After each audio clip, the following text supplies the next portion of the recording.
Nós estamos começando a jornada, desenvolvendo a série Por Esta Causa Eu Me Coloco de Joelhos. Depois, lá na saída, você vai encontrar um papelzinho como este, e você vai colocar aqui 3 pedidos. E nós vamos apresentar isso diante de Deus. Nós vamos levar a sua causa diante de Deus. Amém? E depois você vai levar para casa, não precisa preencher aqui, leva para sua casa. Na quarta-feira que vem você traz. Alguns já estão trazendo, e nós temos uma urna aqui, e você vai depositar na urna. E nós, juntamente com os intercessores, pastores e intercessores, levaremos a sua causa e apresentaremos diante de Deus. Você me entendeu? Então você vai levar, na saída você vai pegar e você vai preencher na sua casa 3 pedidos, e você vai trazer, e depois na quarta-feira você vai colocar nesta urna, e nós estaremos apresentando a sua causa diante de Deus. Tudo bem? Então nós vamos começar uma jornada desenvolvendo este tema, e eu gostaria que você abrisse a sua Bíblia em Efésios capítulo 3, versículo 14, que fala exatamente a respeito disso.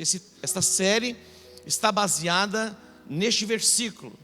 Por esta causa, ou por causa disto, me ponho de joelhos perante o Pai de nosso Senhor Jesus Cristo. Escute bem, existem muitas formas de orarmos.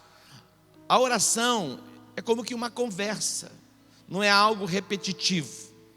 Então você pode orar caminhando, você pode orar caminhando. Você pode orar dirigindo o seu carro, você pode orar dirigindo o seu carro. E se você orar intensamente em línguas, é capaz que você se torne como Elias. A carruagem de fogo vai passar e alguma coisa vai acontecer e você vai ser levado. Mas você pode orar, imagina, você coloca o louvor no seu carro e você vai orando em línguas, vai adorando a Deus. Isso é possível, é possível. Amém? Orar em todo tempo, com toda oração e súplicas. Então você pode orar caminhando, você pode orar dirigindo, você pode orar deitado. Algumas pessoas dizem, essa é a minha preferida, orar deitado. Eu oro e logo pego no sono. Eu tenho um amigo meu, ele de São Paulo, um pastor, um discípulo chegou para ele e falou, pastor, eu não consigo orar ou ler a Bíblia. Quando eu vou ler a Bíblia e eu começo a ler a Bíblia e a orar, logo eu caio no sono, pego no sono. E o pastor disse assim, como você lê a Bíblia? Ele falou, eu chego da faculdade já tarde, passei o dia trabalhando, aí eu deito na minha cama, começo a ler a Bíblia, e aí de pouquinho eu estou dormindo. Lógico, começa a caminhar um pouquinho no seu quarto, lendo a Bíblia, aí o sono vai esperar um pouquinho. Então, mas existem várias formas de orar. E o apóstolo Paulo, ele diz, por esta causa, ele vai ser específico, por esta causa, por isso que eu disse, 3 pedidos que você vai colocar e nós vamos apresentar diante de Deus. Por esta causa, causas específicas, eu me coloco de joelho perante o Pai de nosso Senhor Jesus Cristo. Preste atenção. Toda a nossa oração, ela deve ser feita ao Pai. Nós oramos ao Pai no nome de Jesus. Amém? Você ora ao Pai no nome de Jesus. A Bíblia não orienta você a orar em nenhum outro nome, e também não se apresentar diante de uma outra pessoa em oração a não ser o Pai. Você pode se mover, você pode falar e deve falar com o Espírito Santo, com Jesus, mas a sua oração é ao Pai, no nome de Jesus. Então você vai começar orando da forma certa, da forma correta. Amém? Agora eu quero destacar com você no livro de Neemias, ele vai se colocar diante de Deus, pelos seus irmãos e pela cidade de Jerusalém. Nós podemos nos colocar diante de Deus por nós mesmos, nós podemos nos colocar diante de Deus pela nossa família, nós podemos e devemos nos colocar diante de Deus pela nossa cidade, pelo nosso povo, pela nossa nação. E Neemias, ele vai colocar diante do Senhor a sua nação, Israel, e também a cidade de Jerusalém e todo aquele povo. Diz assim o texto, Neemias capítulo 1. Nós vamos aprender algumas coisas importantes aqui com Neemias. Então fica atento, preste atenção, que Deus vai falar com você. Quando estão com fome de Deus? Eu quero mais de Deus. Antes que esta palavra falasse com você, ela já falou comigo. e despertou meu coração, e agora vai despertar você. E a nossa causa não vai estar encoberta diante do nosso Deus. E o nosso Deus, Ele não está com seus ouvidos agravados, em que Ele não possa ouvir, e nem com o seu braço encolhido para que Ele não possa estendê-lo. Amém? Sua mão não está mirrada. Ele está pronto para ouvir, e Ele está pronto para nos abençoar. Mas o nosso posicionamento diante dEle é que vai fazer a diferença. Você vai perceber isso. Vamos lá. Neemias capítulo 1, os versos 2 e 3 diz assim: Veio Anani, um de meus irmãos, com alguns de Judá. Então lhes perguntei pelos judeus que escaparam e não foram levados para o exílio e acerca de Jerusalém. Veio Anani, um de meus irmãos, com alguns de Judá. Então lhes perguntei pelos judeus que escaparam e que não foram levados para o exílio acerca de Jerusalém. Versículo 3: Disseram-me, os restantes que não foram levados para o exílio se acham lá na província, estão em grande miséria e desprezo. Os muros de Jerusalém estão derribados e as suas portas queimadas a fogo. Interessante, quando nós perguntamos para alguém como ela está, nós desejamos que seja uma resposta boa. Eu estou bem, muito bem. Mas Neemias, ele é informado a respeito de um dos seus irmãos, chamado Anani, o real estado, a verdade nua e crua, como estava a cidade de Jerusalém e os seus irmãos que permaneceram na cidade no tempo do exílio. E a informação que ele recebe não é das melhores, na verdade, são das piores. Aqueles que restaram e permaneceram na cidade estão vivendo em miséria e desprezo. Os muros foram derrubados, as portas queimadas a fogo. Fala da vulnerabilidade, fácil acesso. Então ele é informado em relação ao real estado em que estavam vivendo aqueles que permaneceram na base em Jerusalém. Não há nenhum problema, queridos, em reconhecermos algumas coisas. E é importante que reconheçamos algumas coisas. Analisemos como estão as coisas. E o texto diz que Neemias, a reação dele foi de choro. Observe comigo o versículo 4. Quando ouvi estas palavras, assentei-me e chorei.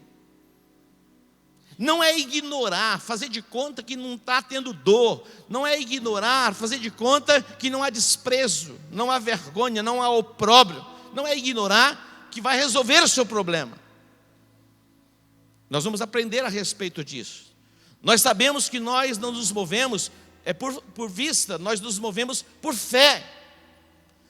Não é ignorar, fazer de conta que o problema não existe, que vai mudar a situação. É o nosso posicionamento alinhado com a palavra que vai nos levar à vitória. Amém? É permitido chorar. Diga para o seu irmão, é permitido chorar. É permitido chorar. Nós não ignoramos a dor, o sofrimento, mas o seu posicionamento em relação à dor, o sofrimento, o opróbrio, é que vai fazer a diferença. O seu posicionamento diante da dor, do sofrimento, da notícia ruim, que vai fazer de você um vencedor ou um perdedor. Mas você pode chorar. Quando ele foi informado a respeito da situação, ele chorou. Queridos, o choro, ele é divino. Alguns pais, eles batem nos filhos, engolem o choro. Tem que chorar, deixa chorar. Você já viu isso? Hoje não existe isso, mas lá no passado era assim. A criança apanhava, doía, e quando chorava, engole o choro. Como engole o choro? Chora. Diga para o seu irmão, é permitido chorar. Queridos, Jesus, ele chorou. Jesus chorou ou não chorou? Jesus chorou. Existem muitos motivos pelos quais nós choramos. Nós podemos chorar de alegria. Você já viu pessoas chorando de alegria? Choram de alegria, ganham um presente, dependendo chora. Dependendo da notícia que recebe, se emociona e chora. E também com as notícias ruins, as coisas ruins, é permitido chorar. Jesus chorou. Ele não chorou apenas uma vez, ele chorou mais de uma vez, para comprovar para aqueles durões que é permitido chorar. Tem homem que é homem, não chora. Chora, porque eu sou homem e eu choro. Tem algum homem aqui que chora? Eu vi alguém dizendo assim, eu não. Pedro chorou. Pedro chorou. Jesus disse, olha, antes que o galo cante, 3 vezes você vai me negar. Pedro todo durão, jamais te negarei, aquela coisa toda. E vai, meu irmão, quando o galo dá uma cantadinha, Pedro já negou Jesus. E a Bíblia diz, depois ele, quando o galo cantou, ele lembrou do que Jesus havia falado e ele chorou. Ele chorou, então é permitido chorar. O que não é normal é continuar chorando por toda a vida. A Bíblia diz que ele chorou, ele se assentou e ele chorou, e ele lamentou por alguns dias. Não diz quantos dias. Então existe o tempo do choro, o tempo do pranto, mas a Bíblia diz que a alegria ela vem pela manhã. Diga, a alegria vem pela manhã. A alegria ela vem pela manhã. A alegria vem. Agora observe comigo o versículo de número 14 do capítulo 4, ainda de Neemias. Eu quero destacar algumas coisas importantes neste versículo. Neemias 4,14. Ali diz assim, e olhei, mas a minha tradução diz, depois de inspecionar, ou depois de olhar, observar o real estado de Jerusalém. Então, ele olhou, ele observou, ele avaliou, ele inspecionou, ele não ignorou. Faz de conta que não existe. Não, existe. Amém? Existe. O problema, ele existe. Ele é real. No dia em que Davi chega na cidade de Ziclag, que o inimigo, os amalequitas, entraram na cidade, tocaram fogo na cidade, não tem como ignorar que já não existia cidade. Não, eu estou vendo a cidade. Aí pirou o cabeção, vamos pôr no hospício. Porque não existia cidade. Queimaram a cidade, levaram os filhos, as esposas, os bens, saquearam. O que ele fez? Ele chorou. Mas depois ele reagiu, porque se continuar chorando, vai morrer. Mas existe um tempo para se chorar, existe um tempo para se prantear, mas existe o tempo para se levantar. Mas o texto diz, eu inspecionei, eu olhei, eu examinei, eu vi. Então, em primeiro lugar, ele inspeciona. É real o que nós estamos vivendo. Não faz de conta que não existe dor, que não existe perda. Eu me lembro quando eu perdi a minha mãe, foi uma dor muito forte. E eu processei essa dor com choro, eu chorei e me levantei.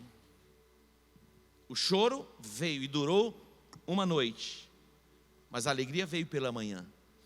Eu tenho memórias que muitas vezes vêm, que quer me fazer chorar, mas eu reajo, e a vida continua, como a poupança Bamerina, e continua numa boa. Amém? E alguém disse, olha, ela está lá no céu intercedendo para que vocês vão para lá. E aí meu sobrinho disse, espera um pouquinho, vó, porque a gente ainda quer ficar um pouco mais aqui. Mas ela interceder muito lá, alguns começam a subir. Então a gente quer ficar. Concorda comigo aí para a gente ficar mais um pouquinho? Dê um aplauso ao Senhor. A segunda coisa aqui que ele faz, no versículo de número 14, levantei-me. Aqui, levantei-me. Eu inspecionei, é real, é o estado de miséria, de sofrimento, está acontecendo mesmo, mas eu não vou ficar prostrado.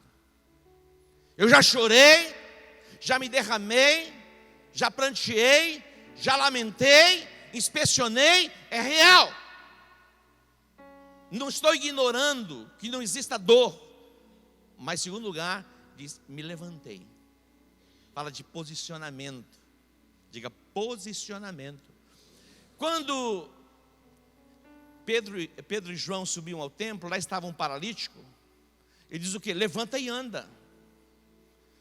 Eles o tomaram pela mão. Tem pessoas que a gente precisa tomar pela mão. Vamos lá tomar um banho, se precisar ajuda. Vamos lá, aí lava o cabelo bonitinho, vamos fazer uma maquiagem. Hoje nós vamos para o shopping. Amém? Dá para entender? Levanta, dá o primeiro passo. E quando você se levantar, os artelhos vão se firmar, as debilidades vão cair, e você vai andar. E não apenas vai andar, você vai saltar na presença do Senhor, o Deus Todo-Poderoso. Pode aplaudir ao Senhor. Levantei-me. Fala de posicionamento. Quando Moisés morreu, Josué capítulo 1, o povo lamentou, o povo pranteou. Por um tempo, quando lamentou e pranteou, Deus chegou para Josué e falou: já chorou o suficiente. Já chorou o suficiente. Mas é Moisés. Sim, Moisés morreu, mas eu estou aqui. E eu estou com você. Deus está dizendo. Entende? Moisés era um líder. Não era comum. Ele falava com Deus face a face. Imagina. Deus falava com ele transmitia ao povo que Deus falava. E as pessoas o admiravam. Lógico, tinha oposição também. Sempre haverá oposição. Aqueles que não recebiam da liderança de Moisés. Mas Josué recebia. E o povo estava lamentando, pranteando. O Senhor chegou para ele e disse: ô Josué, chegou a hora de passar este Jordão. Qual é o seu Jordão? Algumas pessoas não fizeram a travessia. Eu sei, queridos, que existem coisas que nos remetem ao passado e que nos aprisionam de dor. Mas Deus está dizendo: ei, é real, é real. Mas agora é a hora do posicionamento. É hora de se levantar. Fala de uma postura espiritual. Meu irmão, é uma linha, mas é uma decisão. Você respira e você se levanta. É postura. Tem pessoas que fazem questão de demonstrar para os outros as suas feridas, para que as pessoas venham como que cães que lambem. Tadinho dele, coitadinho dele, coitadinho do Satanás. Você, Jesus pagou um preço por você, morreu por você, na cruz se expôs por você, para que você tivesse vida e vida em abundância. Mas é posicionamento. Levanta e anda. Olhei, levantei-me e disse aos nobres, aos magistrados e ao restante do povo. Terceiro lugar, não temais. O temor, o medo é um espírito maligno que é levantado para atormentar a sua vida. Quando Jairo, com a sua filha enferma, veio a Jesus para que Jesus a curasse, ele era um dos principais da sinagoga, e a sua filha estava enferma, à beira da morte. Então ele vem a Jesus e pede que Jesus vá curar a sua filha. Então Jesus começa a ir na direção da casa de Jairo. Mas nesse momento entra uma mulher na história, a mulher com fluxo de sangue. E ali passa-se o tempo, e Jesus envolvido com a multidão e aquela mulher que havia ali tocado. De repente chega a notícia da casa de Jairo, dos servos de Jairo, e disseram a ele: olha, por que você ainda está incomodando o mestre? Não incomodes mais o mestre, a tua filha morreu. Tem muita gente assim: não incomodes mais, não adianta mais orar. E Jesus então, ele disse para Jairo: Jairo, não temas, crê somente. Não temas, crê somente. Vença o medo. Vença o medo. O medo é um espírito. Não temas, crê somente. Jesus então se dirige à casa de Jairo. Quando ele chega na casa de Jairo, sabe o que as pessoas estavam fazendo? Existiam as carpideiras, pessoas contratadas para chorar. Estavam chorando. Choro, choro. Todo lugar tinha choro. Aí Jesus chega Jesus diz assim: a menina não está morta, ela está dormindo. Sabe o que aqueles que estavam chorando começaram a fazer? Começaram a rir de Jesus. Olha isso. Ele não sabe nem o que está falando, mas Jesus já via em outro prisma. E Jesus falou: tirem todos eles da casa. Algumas pessoas precisam ser tiradas da sua vida. Pessoas incrédulas, tomadas pelo medo, você não deve nem conviver. Lógico, você deve respeitar, mas coloca um limite. Dentro da sua casa, no seu espaço, aqui, você permite que pessoas de fé, de esperança e cheias de amor estejam mais próximas a você. Jesus falou: tira todo esse tipo de gente incrédula. Só vai entrar comigo Pedro, Tiago e João. Ele escolhe pessoas de fé. Você inspeciona, você sabe o estado real. Você não é ignorante, não é faz de conta, mas você se levanta. Você vence o medo. E tem mais aqui. Volta lá um pouquinho. Não tem mais? Aí diz: lembrai-vos, trazer a memória do grande e terrível Senhor. Trazer à memória quem é o teu Deus. Algumas pessoas dimensionam e ampliam o problema e diminuem Deus. Ele está dizendo: olha, lembrem-se, o nosso Deus, Ele é o Deus Todo-Poderoso. O nosso Deus é o Deus que faz com que a mulher estéril se torne mãe de filhos. O nosso Deus é o Deus que tira o pobre do monturo do lixo e o faz assentar entre os príncipes do seu povo. O nosso Deus, ele está dizendo, é o Deus que abriu o mar vermelho. O nosso Deus é o Deus que derramou provisão em forma de maná para alimentar aquela multidão. Este é o nosso Deus. Lembrai-vos de quem é o vosso Deus. Ele é grande, Ele é terrível. Ele é o Todo-Poderoso, Ele é o Shaddai. Ele é Deus. Qual o tamanho do seu Deus?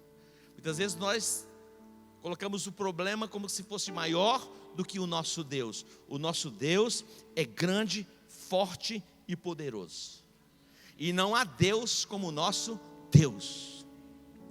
O nosso Deus, ele não é feito de barro, de metal, de pedra, de madeira.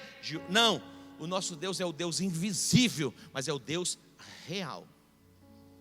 Nós nunca o vemos, mas nós sentimos a sua presença no nosso coração e Ele habita em nós. Trazei à memória quem é o teu Deus. Interessante quando você olha para Davi, diante do desafio em vencer Golias. Golias vai amaldiçoando Davi. Você acha que eu sou algum cão para você vir comigo contra mim com paus e varas? E ele diz: olha, não sou eu não. Você vem a mim com espadas e com lanças, eu porém vou contra ti em o nome do Senhor dos exércitos, a quem tens afrontado. Não é você, é Deus. A afronta é contra o teu Deus. Então lembra quem é o teu Deus. Neemias, ele inspecionou, ele falou: é real. Mas ele se levanta, ele vence o medo, e ele chama o povo a trazer à memória quem era o seu Deus. E aí, em quinto lugar, ele diz: pelejai. Diga para o seu irmão: chegou a hora da guerra. Observe comigo Joel capítulo 3. Joel capítulo 3, os versos 9 e 10. E nós vamos encerrar nesse texto aqui. E a equipe de louvor já pode vir para cá, tá? Olha isso. Olha o que ele está dizendo. Joel capítulo 3, versos 9 e 10. Joel 3, 9 e 10. Proclamai isto entre os gentios, entre as nações. Está dizendo: preparai a guerra, suscitai os fortes ou os valentes, cheguem-se e subam todos os homens de guerra. Existe aqui algum homem de guerra? Preste atenção, ouça. Existe um momento para você dormir, para você descansar, para você relaxar. E tem que ter esse momento. Mas existem momentos na nossa vida, na nossa jornada, que é momento para a guerra. Você está me ouvindo? Você não vai fazer de conta que não está acontecendo nada. É posicionamento. Deus não te chamou para ser vencido, derrotado na guerra. Mas que existe guerra, existe guerra. Despertem os valentes. Suscite os valentes. Preparai-vos para a guerra. Subam todos os homens de guerra. Esse é o momento. Nós estamos em uma causa, nós vamos tomar a sua causa. Mas você vem conosco para a causa, para a guerra. Está me ouvindo? Dia de guerra é dia de guerra. Dia de descanso é dia de descanso. Ah, deixa lá, eles vão orar por mim. Não, você vai orar com a gente. Está me ouvindo? Eu vou colocar lá eles que batalham. Nós vamos guerrear juntos. Eu vou tomar a sua causa, mas você também vai tomar a sua causa. Você está me ouvindo? Então, dia de guerra é dia de guerra, dia de dormir é dia para dormir. Você vai ter o dia para dormir, o dia para descansar, mas existe um dia que é o dia para a guerra. Nós estamos debaixo desse despertamento. Por esta causa eu me coloco de joelhos. Você vai se colocar de joelhos. E você vai buscar a resposta em Deus. E Deus vai dar a resposta para você. Não, eu já coloquei lá, agora eu vou relaxar. Não, esse tempo não é tempo para relaxar. Nós vamos para a guerra. Aí diz o texto, o 10. Forjai espadas das vossas enxadas e lanças das vossas foices ou das vossas podadeiras. Diga o fraco, eu sou forte. Ó, mudou. Diga o fraco, cara de leão agora. Mexe com a pessoa e fala: acorda, meu irmão, é hora da guerra. Diga, até o som acordou. Hora da guerra é hora da guerra. Desperta, forjai espadas das vossas relhas, lanças das vossas podadeiras. Diga o fraco, eu sou forte. Esse amém está fraco, hein? Pelo amor de Deus. Não, mas é que eu sou fraco mesmo. Mas está dizendo o fraco, é verdade, é o fraco. Quem vai dizer que é forte? Quem? Está falando com você, não está não? Eu estava dirigindo o meu carro, isso tem uns 20 anos, e esse texto veio ao meu coração, mas de uma forma tão poderosa. Algumas vezes no meu carro eu senti muita presença de Deus, sozinho. Deus trouxe esse texto, era um tempo de guerra, era um tempo de batalha. Forjar espadas das vossas relhas, lanças das vossas podadeiras. Diga o fraco, eu sou forte. E eu comecei a declarar: eu sou forte. Quem está dizendo que é forte? O fraco. Você entende? Neemias, ele não ignorou, não fez de conta. Eu quero aquela música Ocean, tá? Ocean. Yes. Olha o tamanho dessa menina. Mas a voz. Esse é o momento. E Deus naquele momento falou comigo: diga o fraco, eu sou forte. E nós chegamos. E vamos avançar. Então dê um aplauso a Ele.